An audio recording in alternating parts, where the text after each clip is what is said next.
বিসমিল্লাহির রহমানির রহিম। আসসালামু আলাইকুম। ইসলামী প্রজাতন্ত্র ইরানের বিশ্ব কার্যক্রমের বাংলা অনুষ্ঠানে আপনাদের স্বাগত জানাচ্ছি। এখন শুনবেন সূরা আলে ইমরানের ১৪৪ ও ১৪৫ নম্বর আয়াতের তিলাওয়াত ও তরজমা।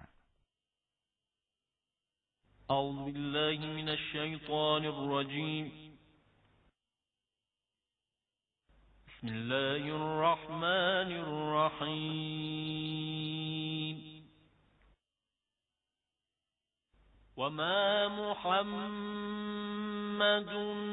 ইল্লা রাসূলুন قد خلت من قبله الرسل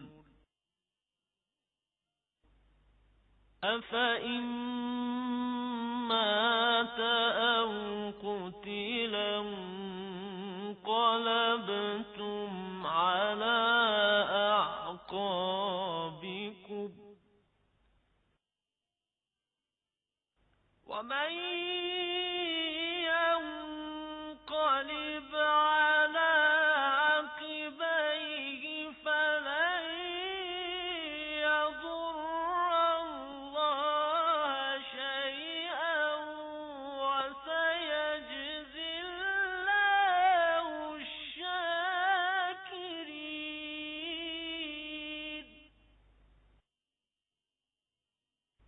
وما كان لنفس أن تموت إلا بإذن الله كتابا مؤجلا ومن يرد ثواب الدنيا نؤته منها ومن يرد ثواب الآخرة نؤته منها ومن يرد ثواب الدنيا نؤته منها ومن يرد ثواب الآخرة نؤته منها وسنجزي الشاكرين. صدق الله العلي العظيم. বিসমিল্লাহির রহমানির রহিম। মুহাম্মদ একান্তই আল্লাহর প্রেরিত রাসূল ছাড়া আর কিছু নয়। তাঁর আগেও বহু রাসূল অতিবাহিত হয়ে গেছেন। সুতরাং তিনি যদি মারা যান কিংবা নিহত হন, তাহলে কি তোমরা ইসলাম ত্যাগ করে সেই জাহিলি আর কুফুরির যুগে ফিরে যাবে? মনে রেখো, যে পেছনের দিকে ফিরে যাবে সে আল্লাহর কোনো ক্ষতি করবে না। তবে যারা আল্লাহর কৃতজ্ঞ বান্দা হয়ে থাকবে তাদেরকে তিনি পুরস্কৃত করবেন। কোন প্রাণী আল্লাহর অনুমতি ছাড়া মরতে পারে না। মৃত্যুর সময় তো নির্ধারিত আছে। যে ব্যক্তি দুনিয়াবী পুরস্কার লাভের আশায় কাজ করবে, আমি তাকে দুনিয়া থেকেই দেব। আর যে ব্যক্তি পরকালীন পুরস্কার লাভের আশায় কাজ করবে, সে পরকালের পুরস্কার পাবে এবং শুকরকারীদেরকে আমি অবশ্যই প্রতিদান দেব। সাদাকাল্লাহুল আলিয়্যুল আযীম। শ্রোতা বন্ধুরা, অর্থসহ পবিত্র কুরআনের তেলাওয়াত শুনলেন। আজ মঙ্গলবার ২৭ জুলাই ১২ শ্রাবণ এবং ফার্সি ৫ মুদ্দাত। রেডিও তেহরানের শান্ত অধিবেশনের বাংলা অনুষ্ঠানে আপনাদের স্বাগত জানাচ্ছি আমি আশরাফুর রহমান। এই অনুষ্ঠান প্রচারিত হচ্ছে বাংলাদেশ ও ভারতে শর্টওয়েভ ২৫ মিটার ব্যান্ডে ১১,৬০০ কিলোহার্টজে এবং সৌদি আরবে শর্টওয়েভ ৩১ মিটার ব্যান্ডে 870 কিলোহার্টজে। ইন্টারনেটে আমাদের অনুষ্ঠান শোনার ঠিকানা parstoday.com/bn। এবারে আজকের অনুষ্ঠান সূচি জানিয়ে দিচ্ছি। শুরুতেই থাকছে যথারীতি বিশ্ব সংবাদ। এতে থাকবে ঢাকা ও কলকাতা থেকে আমাদের সংবাদদাতাদের পাঠানো দুটি বার্তা। এরপর সংবাদ পাশের অনুষ্ঠান দৃষ্টিপাত শুনবেন। সিরিয়ায় সামরিক উপস্থিতি বজায় রাখার বিষয়ে তুরস্কের ঘোষণা এবং বাংলাদেশের সবাইকে করোনার টিকা দিতে প্রধানমন্ত্রী শেখ হাসিনার ঘোষণা সম্পর্কে আলাদা দুটি প্রতিবেদন। দৃষ্টিপাতের পর থাকবে সাপ্তাহিক অনুষ্ঠান দর্পণ। পত্রপত্রিকার পাতার অনুষ্ঠান কথাবার্তার পর প্রান্তিক আয়োজনে থাকবে গল্প ও প্রবাদের গল্প শীর্ষক ধারাবাহিক আলোচনা। সবশেষে সংক্ষিপ্ত সংবাদ, তবে সবকিছুর আগে বিশ্ব সংবাদ।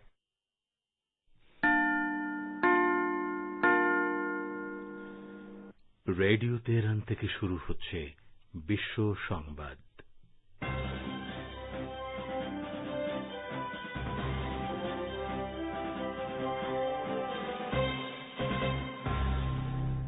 শুরুতেই সংবাদ শিরোনাম। উজবেকিস্তান সীমান্তের একটি কৌশলগত জেলা পুনরুদ্ধার করল আফগান সেনাবাহিনী। আফগানিস্তানে সহিংসতা বৃদ্ধিতে জাতিসংঘের উদ্বেগ প্রকাশ। ভিয়েনা সংলাপকে কথিত বিপদগ্রস্ত করার জন্য ইরানকে অভিযুক্ত করল ফ্রান্স। ট্রাম্পের ইরান বিরোধী নীতির ব্যর্থতার স্বীকারোক্তি দিল ওয়াশিংটন। বাংলাদেশে করোনা ভাইরাসে আক্রান্ত হয়ে মৃত্যুর সংখ্যায় নতুন রেকর্ড। 24 ঘণ্টায় মৃত 258 জন। ডেঙ্গুতে আক্রান্ত হয়ে হাসপাতালে ভর্তি 143 রোগী।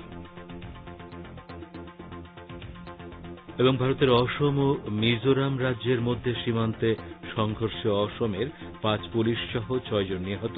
তীব্র সমালোচনা গান্ধী এবং অভিষেক বন্দ্যোপাধ্যায়।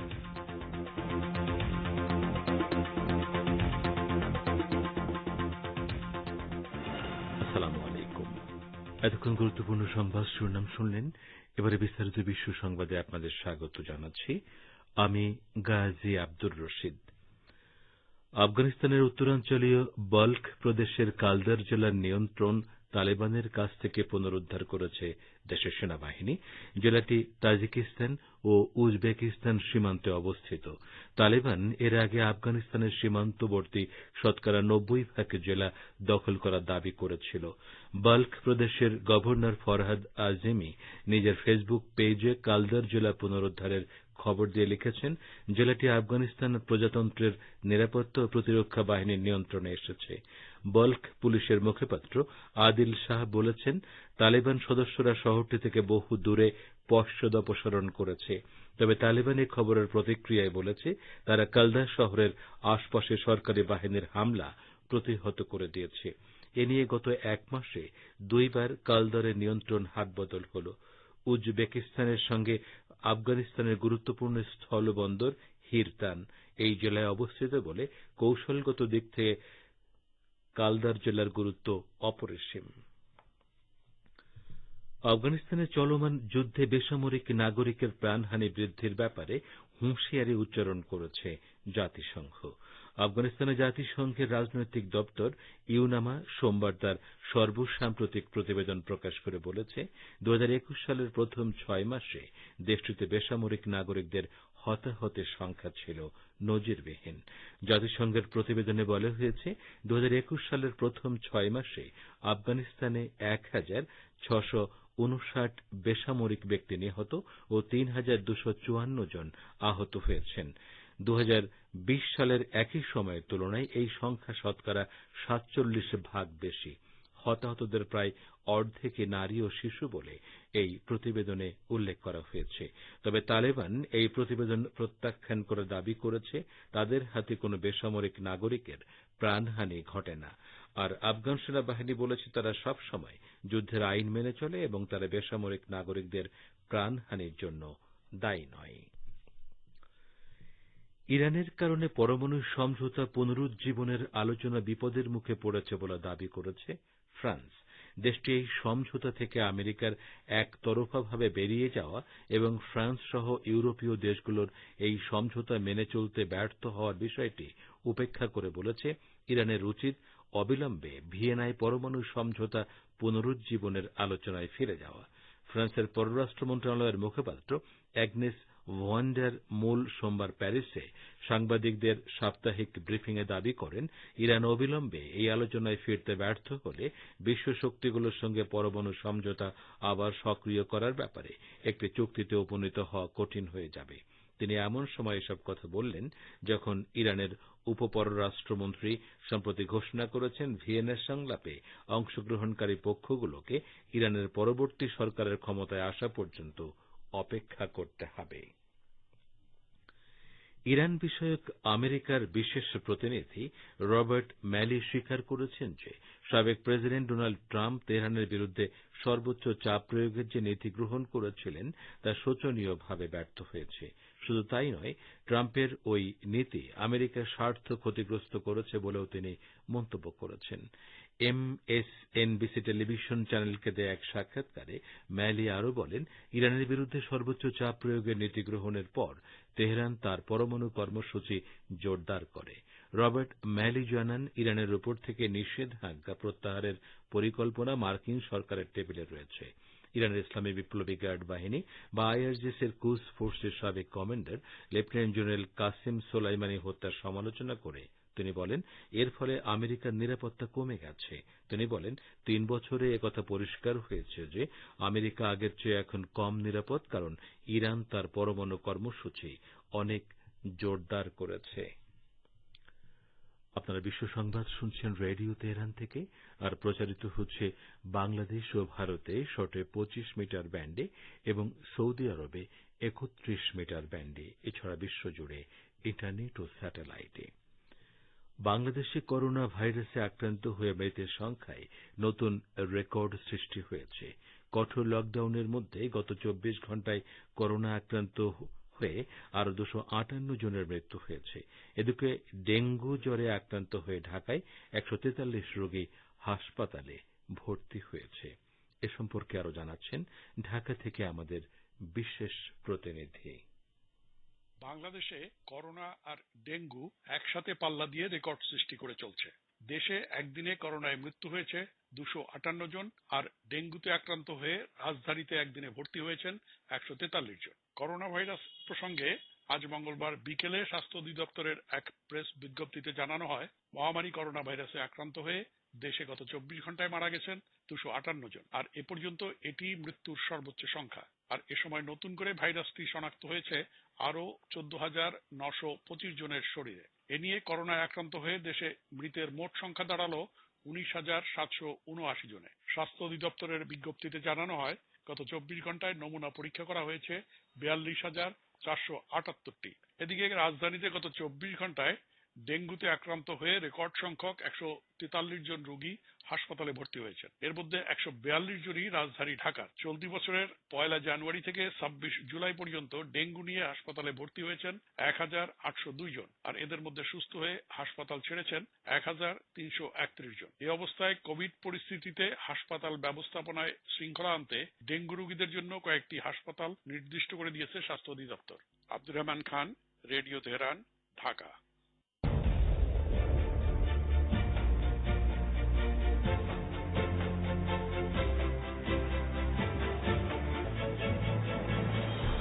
রেডিও তেহরান, খবরের সঙ্গে 24 ঘণ্টা।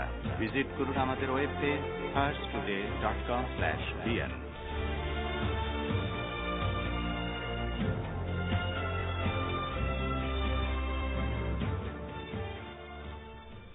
আবারও ফিরে এলাম রেডিও তেহরানের সান্ধ্য বিশ্ব সংবাদে। বাংলাদেশের কক্সবাজার জেলার উখিয়া উপজেলার রোহিঙ্গা ক্যাম্পে পাহাড় ধসে 5 জন নিহত হয়েছেন, আহত হয়েছেন আরো 5 জন। এছাড়া বৃষ্টির পানিতে ডুবে মারা গেছে আরো এক রোহিঙ্গা শিশু। আজ অতিরিক্ত ত্রাণ ও প্রত্যাবাসন কমিশনার মোহাম্মদ শামসুদ্দোজা নয়ন বিষয়টি নিশ্চিত করেছেন। এর আগে আজ ভোর থেকে টানা বর্ষণের কারণে কক্সবাজারের উখিয়া টেকনাফের 34টি রোহিঙ্গা শিবিরের 8টি ক্যাম্পের অন্তত লক্ষাধিক বসতঘর পানির নিচে তলিয়ে গেছে। টানা বৃষ্টির কারণে পাহাড়ি ঢলে এসব বসতির রোহিঙ্গারা পানিবন্দী হয়ে পড়েছে। মঙ্গলবার দুপুরে এ খবর পাওয়া পর্যন্ত এসব বসত ঘরের রোহিঙ্গারা পানিবন্দী আছেন বলে জানা গেছে।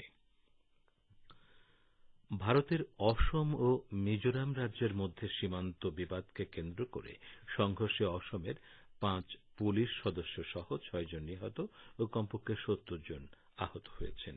এ ঘটনাকে কেন্দ্র করে কংগ্রেসের সাবেক সভাপতি রাহুল গান্ধী এবং তৃণমূলের সর্বভারতীয় সাধারণ সম্পাদক অভিষেক বন্দ্যোপাধ্যায় কেন্দ্রীয় সরকারের তীব্র সমালোচনা করেছেন। এ সম্পর্কে আরো জানাচ্ছেন কলকাতা থেকে আমাদের সংবাদদাতা। ভারতের অসম ও মিজোরাম রাজ্যের মধ্যে সীমান্ত বিবাদকে কেন্দ্র করে সংঘর্ষের জেরে মিজোরাম পুলিশের গুলিবর্ষণ ও দুর্বৃত্তদের হামলায় অসমের ৫ পুলিশ সদস্য সহ ৬ জন নিহত ও কমপক্ষে ৭০ জন আহত হয়েছেন। এ সম্পর্কে আজ মঙ্গলবার কংগ্রেসের সাবেক সভাপতি রাহুল গান্ধী এমপি এবং তৃণমূলের সর্বভারতীয় সাধারণ সম্পাদক অভিষেক বন্দ্যোপাধ্যায় এমপি সামাজিক যোগাযোগ মাধ্যম টুইটার বার্তায় কেন্দ্রীয় সরকারের তীব্র সমালোচনা করেন। রাহুল গান্ধী এক বার্তায় বলেন, নিহতদের পরিবারকে সমবেদনা জানাই। আশা করছি আহতরা দ্রুত সুস্থ হয়ে উঠবেন। মানুষের জীবনে ঘৃণা ও হিংসার যে বীজ কেন্দ্রীয় স্বরাষ্ট্র মন্ত্রক বপন করেছে তা আরও একবার দেশের নাম খারাপ করল। ভারত এখন তার ভয়ঙ্কর ফল ভোগ করছে। অন্যদিকে আজ পশ্চিমবঙ্গের তৃণমূল নেতা অভিষেক বন্দ্যোপাধ্যায় এমপি এক বার্তায় বলেন, অসম মিজোরাম সীমান্তে সহিংসতার ঘটনায় হতবাক ও স্তম্ভিত। মৃতদের পরিবারকে জানায় সমবেদনা। বিজেপি সরকারের অধীনে এই ধরনের ঘটনা গণতন্ত্রের মৃত্যু ঘটাচ্ছে। সংঘর্ষে আহতদের দেখতে আজ মঙ্গলবার শিলচর হাসপাতালে যান অসমের মুখ্যমন্ত্রী হিমন্ত বিশ্ব শর্মা। পরে গণমাধ্যমে দেয়া সাক্ষাৎকারে তিনি বলেন, এই সংঘর্ষ দুটি রাজনৈতিক দলের মধ্যে হয়নি, হয়েছে দুটি রাজ্যের মধ্যে। অসমে যখন কংগ্রেস ক্ষমতায় ছিল তখনও সংঘর্ষ হয়েছে। আমরা শান্তি চাই, সেজন্য যা পদক্ষেপ গ্রহণ করতে হয় করব, কিন্তু 1 ইঞ্চি জমিও দেব না। সংঘর্ষে পুলিশ সদস্য ও গ্রামবাসী সহ কমপক্ষে ৭০ জন আহত হয়েছেন। Abdul Hakim, radio Tehran, Bharat. বলছিলেন কলকাতা থেকে আমাদের সংবাদদাতা। মার্কিন প্রেসিডেন্ট জো বাইডেন চলতি বছরের শেষ নাগাদ ইরাকি যুদ্ধের দায়িত্ব সমাপ্ত করার ঘোষণা দিয়েছেন। ওয়াশিংটন সফররত ইরাকি প্রধানমন্ত্রী মুস্তফা আল কাজেমির সঙ্গে সাক্ষাতে সোমবার হোয়াইট হাউসে এ ঘোষণা দিয়েছেন তিনি। বাইডেন উগ্র জঙ্গি গোষ্ঠী দায়েশের বিরুদ্ধে কথিত যুদ্ধের সমাপ্তির ঘোষণা করে বলেন, 2021 সাল শেষে মার্কিন সেনারা ইরাকি সেনাবাহিনীকে প্রশিক্ষণ ও সহযোগিতা করার দায়িত্ব পালন করবে, কিন্তু তারা সরাসরি কোনো যুদ্ধে অংশ নেবে না। তবে এই সাক্ষাতে ইরাক থেকে মার্কিন সেনা প্রত্যাহার করা হবে কিনা সে সম্পর্কে মুখ খোলেননি বাইডেন। বিনা বিচারে ইহুদিবাদী ইসরায়েলের কারাগারে আটক থাকার প্রতিবাদে আমরণ অনশন শুরু করেছেন ফিলিস্তিনি ফুটবল খেলোয়াড় গুয়েভারা আল নামুরা। 10 মাস আগে তাকে ইসরায়েলের বর্বর বাহিনী আটক করে এবং বিনা বিচারে তিনি জেল খাটছেন। বিনা বিচারে এ ধরনের আটকাদেশকে ইসরায়েল অ্যাডমিনিস্ট্রেটিভ ডিটেনশন বলে থাকে, যা আন্তর্জাতিক আইনের চরম লঙ্ঘন। গুয়েভারের আটকের 3 মাস পর তার অন্তঃসত্ত্বা স্ত্রী একটি কন্যা সন্তান প্রসব করেন। চলতি মাসে গুয়েভারের অ্যাডমিনিস্ট্রেটিভ ডিটেনশনের মেয়াদ শেষ হওয়ার কথা ছিল, কিন্তু ইসরায়েল কর্তৃপক্ষ তার অবৈধ আটকাদেশের মেয়াদ বাড়িয়েছে। এর প্রতিবাদে প্রায় 2 সপ্তাহ আগে গুয়েভারা অনশন শুরু করেন। তিনি আশা করছেন এই প্রতিবাদের কারণে তাকে মুক্তি দেয়া হবে এবং তিনি তার 7 মাসের সন্তান জুলিয়াকে দেখতে পাবেন। লেবাননের ব্যবসায়ী ব্যক্তিত্ব নাজিব মিকাতি দেশটির প্রধানমন্ত্রী পদে নির্বাচিত হয়েছেন। এরই মধ্যে তিনি জাতীয় সংসদের সংখ্যাগরিষ্ঠ সদস্যের ভোট নিশ্চিত করেছেন। নাজিব মিকাতি প্রধানমন্ত্রী হওয়ায় দেশটির কয়েক মাসের রাজনৈতিক অচলাবস্থার অবসান হল বলে মনে করা হচ্ছে। সংসদের আস্থা অর্জন করার পর তিনি প্রেসিডেন্ট মিশেল আউনের সঙ্গে বৈঠক করেন। শ্রোতা বন্ধুরা, আমাদের নিউজ ডেস্কে এখনকার মতো এই ছিল সর্বশেষ খবর। এতক্ষণ আমাদের সাথে থাকার জন্য অনেক অনেক ধন্যবাদ।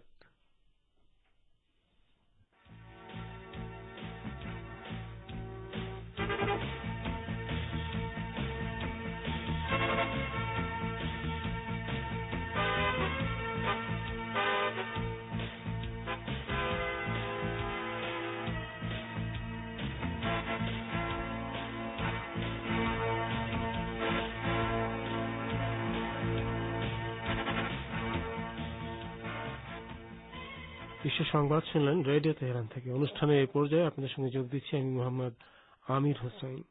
শ্রোতা বন্ধুরা, এবার আমন্ত্রণ জানাচ্ছি সংবাদ ভাষ্যের অনুষ্ঠান দৃষ্টিপাতে। সিরিয়ায় আইএস জঙ্গিরা পরাজিত হলেও তুরস্ক সরকার সেদেশে তাদের সামরিক উপস্থিতি বজায় রাখবে বলে ঘোষণা করেছে। তুরস্ক আবারও সন্ত্রাসীদের সংগঠিত করার চেষ্টা করছে বলে জানা গেছে। এই সম্পর্কে এখন শুনুন আমাদের ভাষ্যকারের একটি পর্যালোচনা। পড়ে শোনাচ্ছেন রেজওয়ান হোসেন। সিরিয়ায় উগ্র তাকফিরি সন্ত্রাসী গোষ্ঠী দায়েশ বা আইএস জঙ্গিরা পরাজিত হলেও তুরস্কের কর্মকর্তারা এখনো সিরিয়ায় তাদের সামরিক উপস্থিতি বজায় থাকবে বলে ঘোষণা করেছেন। তুরস্কের পররাষ্ট্র মন্ত্রণালয় এক বিবৃতিতে দাবি করেছে, সিরিয়ায় তুর্কি বিরোধী কুর্দি সশস্ত্র মিলিশিয়া বাহিনীর তৎপরতা অব্যাহত থাকায় তাদের বিরুদ্ধে সামরিক অভিযান পরিচালনার জন্য সিরিয়ায় তুর্কি বাহিনী মোতায়েন থাকবে। পর্যবেক্ষকরা বলছেন, তুর্কি প্রতিরক্ষা মন্ত্রণালয়ের নতুন এই বিবৃতি থেকে বোঝা যায় সিরিয়া থেকে সেনা প্রত্যাহারের কোনো ইচ্ছা আঙ্কারার নেই। এ অবস্থায় সিরিয়ার সরকার ও জনগণকে হয় সামরিক উপায়ে সেদেশ থেকে তুর্কি সেনাদের বহিষ্কার করতে হবে অথবা জাতিসংঘ নিরাপত্তা পরিষদের মতো আন্তর্জাতিক বিভিন্ন সংস্থার মাধ্যমে সিরিয়ায় তুর্কি সামরিক উপস্থিতির অবসান ঘটাতে হবে। তুরস্ক সন্ত্রাসীদের বিরুদ্ধে সামরিক অভিযানের নামে সিরিয়ায় সেনা মোতায়েন করলেও বাস্তবতা হচ্ছে অনেক আগেই ইরাক ও সিরিয়ায় তৎপর সন্ত্রাসী গোষ্ঠীগুলো পরাজিত হয়েছে এবং তারা এখন পলাতক ও কোণঠাসা অবস্থায় রয়েছে। সুতরাং বর্তমান অবস্থায় সিরিয়ায় তুর্কি সেনা মোতায়েনের কোনো যৌক্তিকতা নেই। এর আগে পশ্চিম এশিয়া সহ আন্তর্জাতিক বিভিন্ন সংবাদ ও রাজনৈতিক মহল থেকে বলা হয়েছিল, তুরস্কের কর্মকর্তারা আবারও দায়েশ বা আইএস জঙ্গি গোষ্ঠীকে পুনরুজ্জীবিত ও সংগঠিত করার জন্য সিরিয়ায় তাদের সামরিক উপস্থিতি বজায় রাখার চেষ্টা করছে। বর্তমানে বিভিন্ন নির্ভরযোগ্য সূত্রে জানা গেছে, তুরস্কের এরদোগান সরকার আইএস জঙ্গিদেরকে আবারও সংগঠিত করে তাদেরকে সিরিয়া সরকারের বিরুদ্ধে যুদ্ধে উস্কানি দেওয়ার চেষ্টা করছে।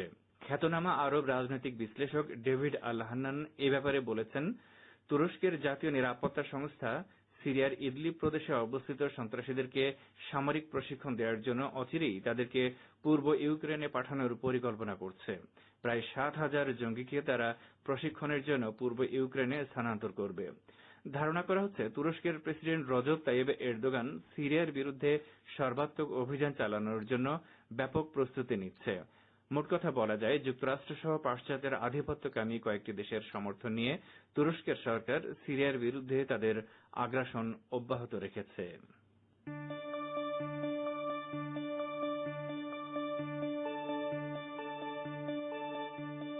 আপনারা রেডিও তেহরানের অনুষ্ঠান শুনছেন সরাসরি তেহরান স্টুডিও থেকে। ইন্টারনেটে আমাদের অনুষ্ঠান প্রতিদিন শুনুন এই ঠিকানায় parstoday.com/bn। ফেসবুক লাইভে যোগ দিন এই ঠিকানায় facebook.com/Radio Tehran BN। আমাদের কাছে ইমেল করার ঠিকানা radioteheran1982@gmail.com। ফিরে আসছি দৃষ্টিপাতে। এবারে দৃষ্টি দেব বাংলাদেশের দিকে। প্রধানমন্ত্রী শেখ হাসিনা আজ বলেছেন, দেশের সব মানুষের সুরক্ষার জন্য যত ভ্যাকসিনের দরকার হয় আমরা তা কিনব। এ সম্পর্কে এখন শুনুন ঢাকা থেকে আমাদের বিশেষ প্রতিনিধির প্রতিবেদন। বাংলাদেশে কঠোর লকডাউনের মধ্যেও করোনায় মৃত্যু এবং সংক্রমণের ঊর্ধ্বগতির প্রেক্ষাপটে প্রধানমন্ত্রী শেখ হাসিনা আজ বলেছেন, দেশের সবাইকে সুরক্ষিত করতে টিকা দেওয়া হবে। প্রয়োজনে যত টাকা লাগে এবং যত পরিমাণ ভ্যাকসিনের দরকার হয় আমরা কিনব। তিনি আরো জানান, ভবিষ্যতে আমরা দেশেই ভ্যাকসিন তৈরি করব, যাতে মানুষের কোনো অসুবিধা না হয়। সেজন্য আমরা সব ধরনের উদ্যোগ নেব।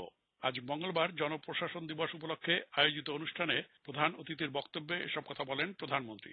রাজধানীর ওসমানী স্মৃতি মিলনায়তনে অনুষ্ঠিত এই অনুষ্ঠানে প্রধানমন্ত্রী তার সরকারি বাসভবন গণভবন থেকে ভিডিও কনফারেন্সের মাধ্যমে যোগ দেন। করোনা টিকা প্রসঙ্গে প্রধানমন্ত্রী বলেছেন, ভ্যাকসিন কেনা আমরা শুরু করেছি, ভ্যাকসিন দেওয়া শুরু হয়েছে। ব্যাপকভাবে ভ্যাকসিন দিয়ে দিতে হবে, যাতে অন্তত আমাদের দেশের সকলেই যেন সুরক্ষিত থাকে।